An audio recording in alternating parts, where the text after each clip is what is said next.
When a man who works in a laboratory tells you there will soon be a widespread outbreak of a virus, it is something to really pay attention to, because there is something he or she knows that you do not know. But in addition to this, the experience shared here was given to him by God on account of what he had seen over the years that are being planned underground.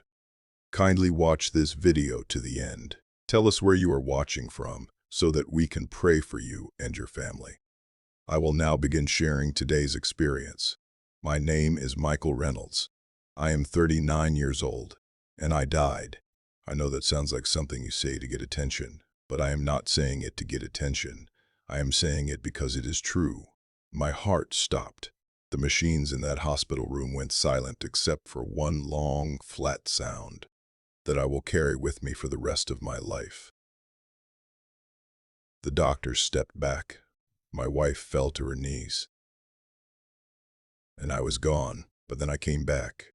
And what I saw while I was gone, I have to tell you about it. Not because I enjoy talking about it. In fact, for a long time I did not want to talk about it at all. People look at you differently when you say you died and came back.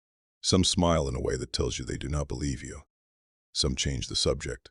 Some get uncomfortable and walk away, but I cannot stay quiet anymore, because what I was shown was not meant just for me. It was meant for anyone who would listen. So please listen. Let me start from the beginning. I worked as a security technician at a research facility. I had been doing that kind of work for about 11 years. The pay was steady, the hours were long, and the rules were strict. You kept your badge visible at all times. You did not enter rooms you were not cleared to enter. You did not ask questions about what was happening behind the doors you were guarding. I was fine with that. I had a wife named Carol. We had a daughter named Lily who was 7 at the time. I had a mortgage to pay and a car that needed new tires. I was not the kind of man who looked for trouble or thought too deeply about things. I did my job. I came home. I tried to be a good husband and a decent father. That was my life. The facility itself looked ordinary from the outside. A group of large gray buildings surrounded by fencing, located about 40 minutes outside the city. But inside it was a different world. There were cameras in every hallway. There were doors that would only open if the machine beside them scanned your eye or your hand. There were whole sections of the building that most employees were never allowed to enter. The scientists who worked in certain areas always wore protective suits, the kind that covered them from head to foot. I told myself it was normal research, the kind that saves lives. I was wrong about that. The night everything changed was a Tuesday. I was working the late shift, which ran from 10 at night until 6 in the morning. Most of those overnight hours were quiet. That night I was doing a routine walkthrough of the East Wing when the alarm went off. It was not a fire alarm. This one had a particular sound, a pulsing tone I had never heard during any training exercise. The lights changed from white to red almost immediately. 3 scientists came running toward me, already pulling masks over their faces as they ran. One of them shouted that there had been a containment failure in one of the underground labs. Within minutes, emergency teams arrived in full protective suits. Everyone who had been inside the building that night was placed in a holding area. We were told we were under quarantine until further notice. By morning, everyone seemed fine. No symptoms, no fevers. I was wrong to feel relieved. By the time I got home the following afternoon, I already felt off. A heaviness behind my eyes, a strange ache in my joints. Carol noticed I looked pale. That evening, the fever came. It started gradually, and then all at once, I was burning from the inside. Carol called the emergency line. Within an hour, an ambulance was there. At the hospital, they put me in an isolated room. I found out later that several other people from the facility had been brought in as well. Over the next 12 hours, my body began to give up in stages. My breathing became difficult. My blood pressure dropped. My organs were not working the way they should. And then things got very quiet inside my own body. Not peaceful quiet, the kind of quiet that happens when something important is shutting down. That long, flat tone filled the room. The sound of nothing. That was when something happened that I do not have good words for. I was suddenly standing beside my own body on the hospital bed.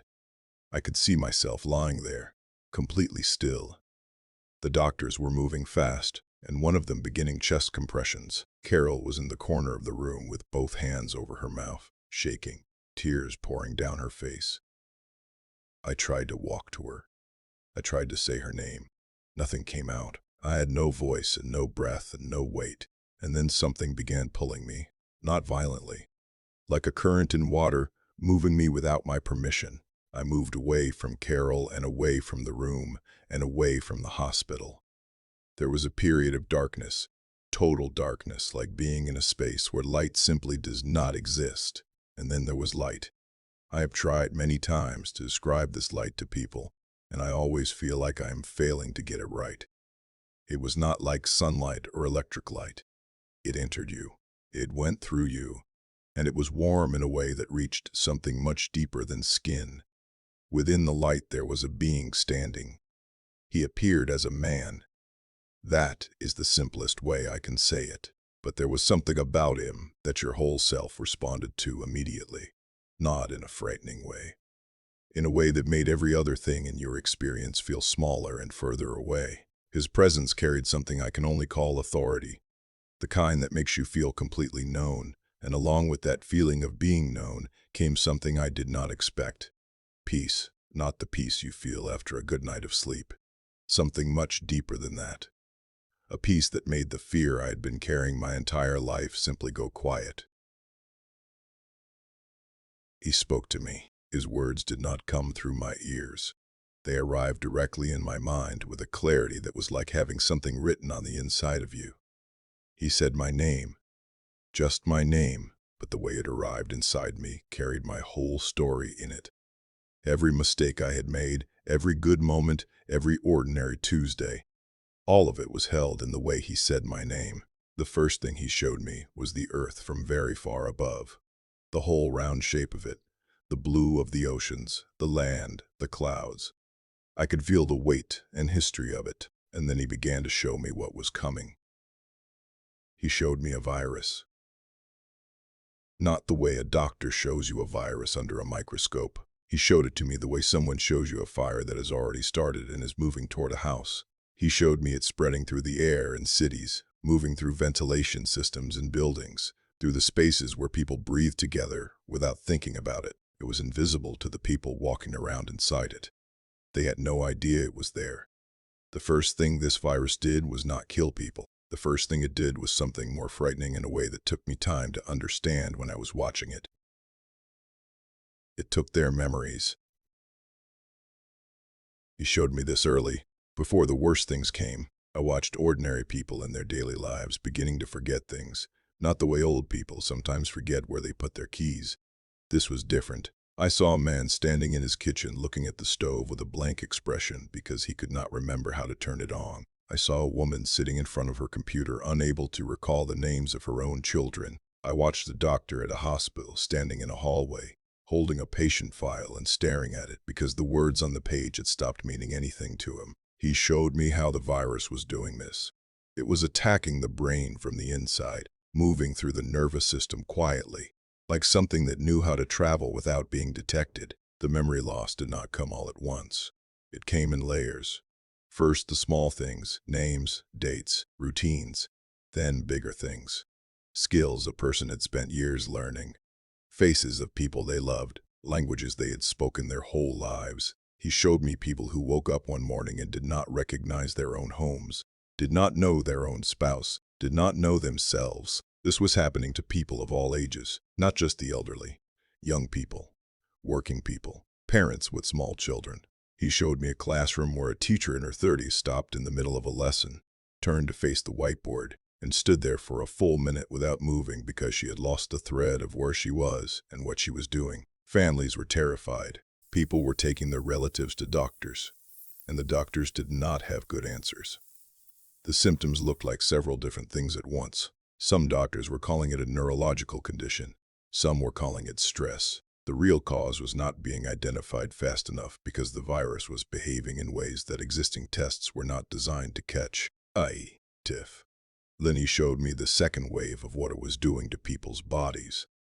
Alongside the memory destruction, the virus was working on the immune system. He showed me this happening at the same time in the same people, like two fires burning in the same building from different corners. While one part of the virus was attacking the mind, another part was weakening the body's ability to fight anything at all.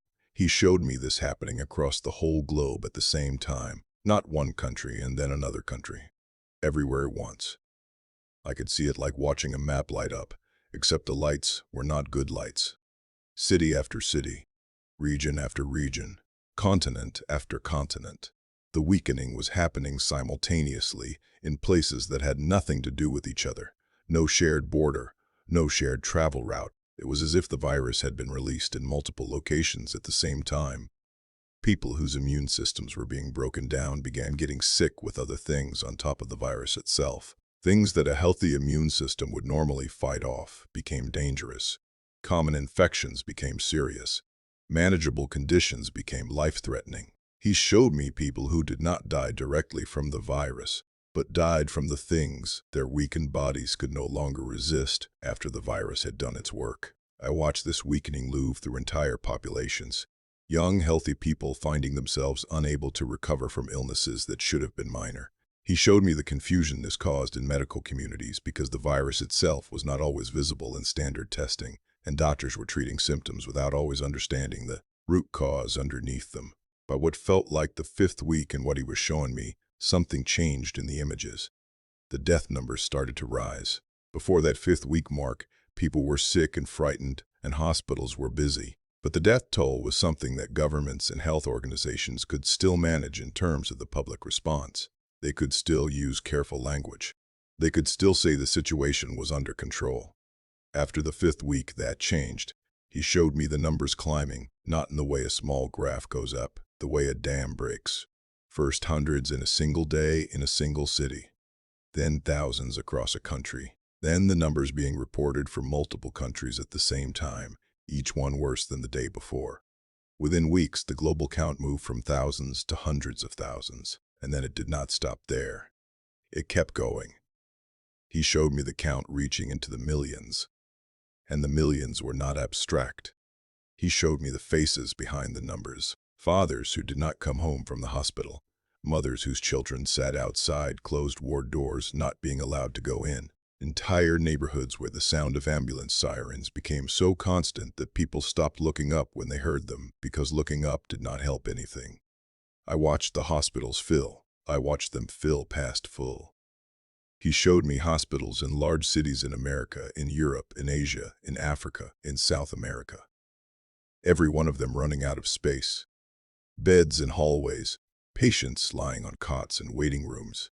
Hospital parking lots turned into overflow treatment areas with tents set up to handle the people who could not fit inside. Staff who had been working without proper rest for weeks still showing up because there was no one else. He showed me the moment when hospitals stopped being able to take new patients, not because they decided not to, because there was physically no more space, no more equipment, no more staff who were not themselves sick. I watched ambulances arriving at hospital emergency entrances and being turned away, the driver sitting for a moment not knowing where else to go. This was happening in wealthy countries with advanced medical systems, countries that had spent decades building the most sophisticated hospitals in human history, and the hospitals were not enough. He showed me this clearly and without softening it. The best medical infrastructure in the world was being overwhelmed. Then he showed me what governments were doing. In America, I watched a response that involved enormous effort and enormous resources. He showed me emergency declarations, military logistics being redirected, warehouses of medical supplies being mobilized, scientists working around the clock. The American response was larger in scale than almost any other country's response. The speed at which resources were moved and decisions were made was genuinely impressive, but he showed me that it was not enough, not because the effort was not real. Not because the people involved were not working hard, but because the problem was moving faster than the response. Every time a measure was put in place, the virus had already moved beyond the edge of that measure. Quarantine zones that made sense in week 2 were already too small by week 4. Testing programs that would have been helpful in the first month were not at full capacity until the third month. The virus did not wait for the systems to catch up to it. He showed me political conflict slowing things down inside countries. In America especially, I watched arguments between different levels of government about who had the authority to do what. Arguments about how much restriction was too much restriction. Arguments about the economy and how long it could survive the measures that were being used to slow the spread. And while the arguments were happening, the virus was not taking days off. He showed me a vaccine being developed. The speed at which it was created was something that scientists were genuinely proud of and had a right to be proud of.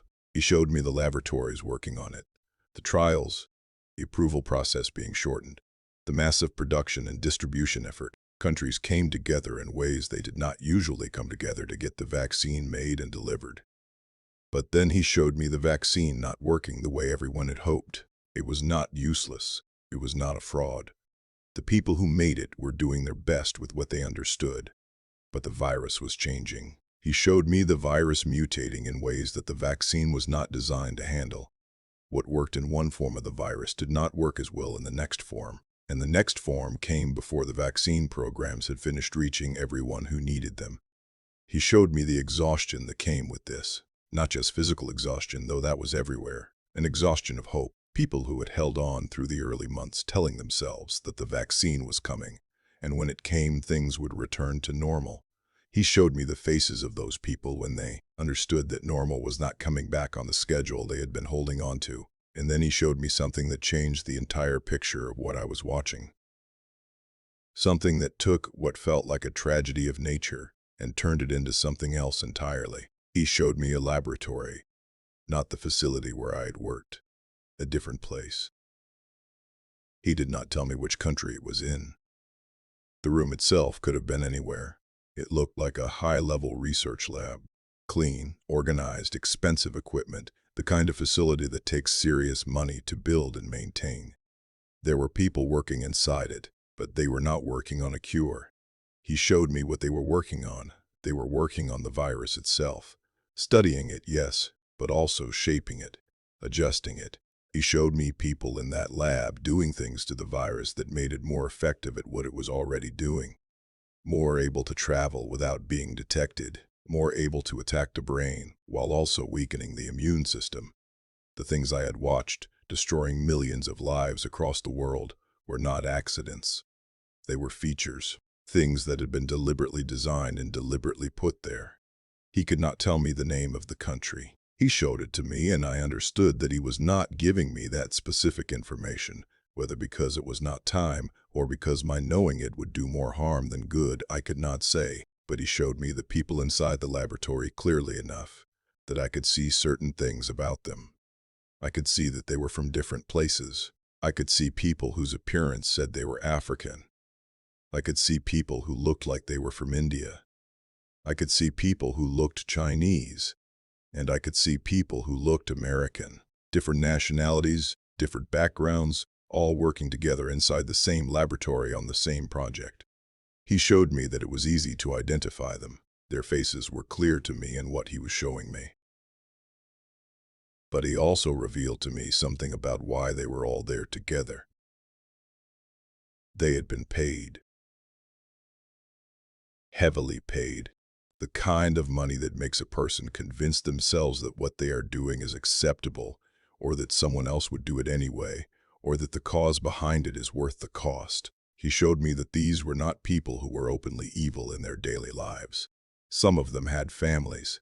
Some of them went to religious services. They were ordinary people who had been given extraordinary amounts of money to do an extraordinary amount of harm. He showed me the planning that had gone into this. I watched people in that laboratory not just working on the virus, but keeping records of what they were doing.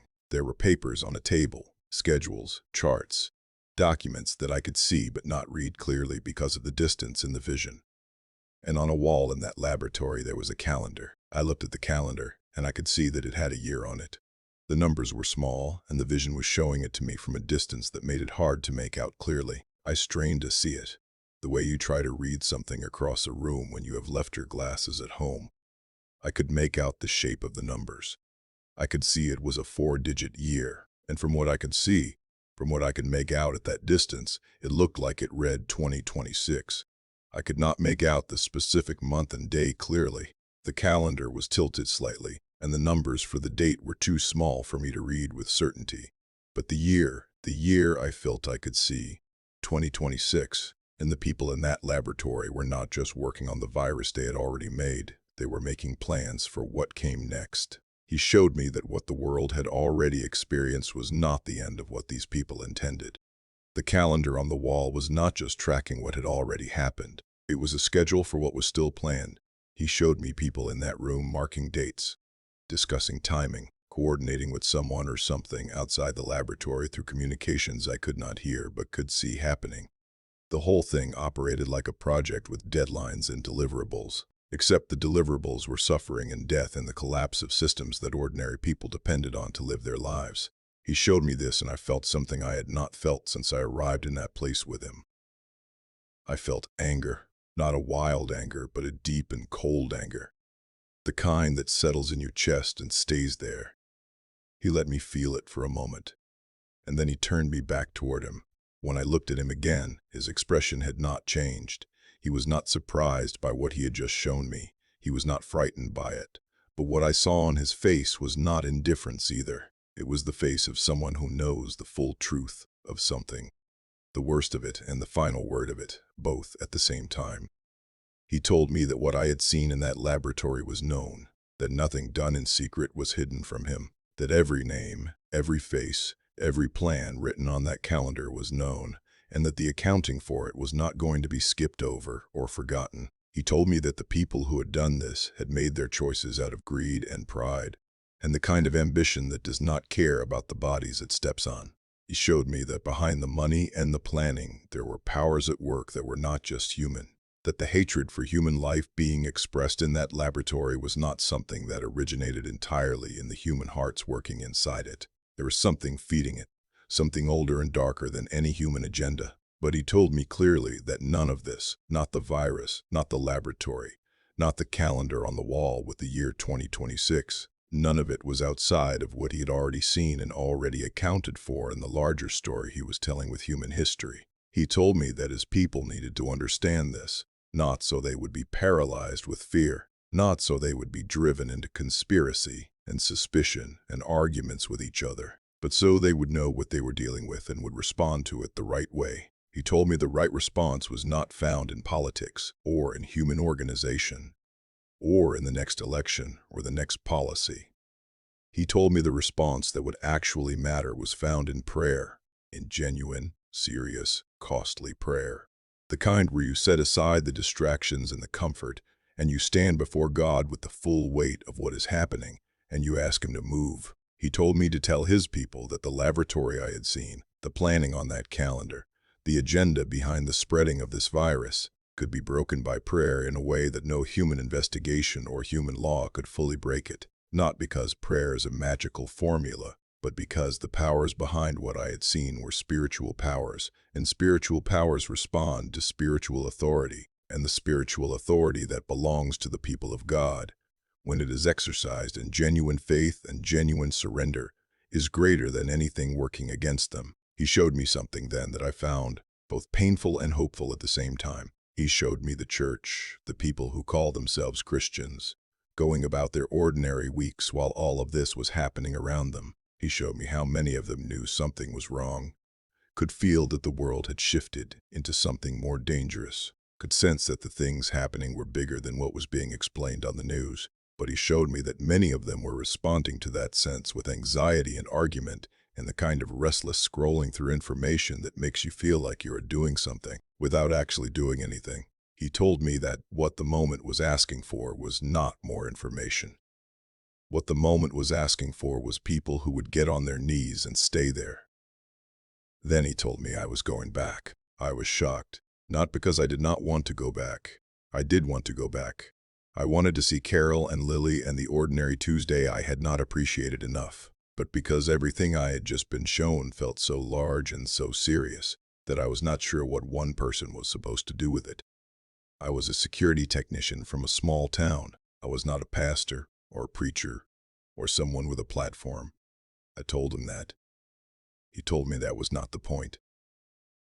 He said the people who are too qualified sometimes have too much to protect, that the person who speaks from a real experience, from a real place of having been changed by something, does not need credentials. He told me plainly that some people would not believe what I said. He told me some would call it a hallucination or a symptom of brain activity during dying. He was not bothered by that. He told me my job was not to convince anyone, but simply to say what I had seen. He told me to tell people the world was in a serious season, that behind the sickness and the confusion and the failing systems, there were things at work that most people were not seeing clearly, that the ones who could see clearly were the ones who were close to him, and that closeness came from prayer and from the Word of God, and from the kind of genuine seeking that was not content with Sunday morning alone. He told me to tell his people specifically that this was the time to pray about what they had seen and heard, not tomorrow, not when they felt more spiritual, now. That the calendar on the wall of that laboratory in the vision was not just a calendar.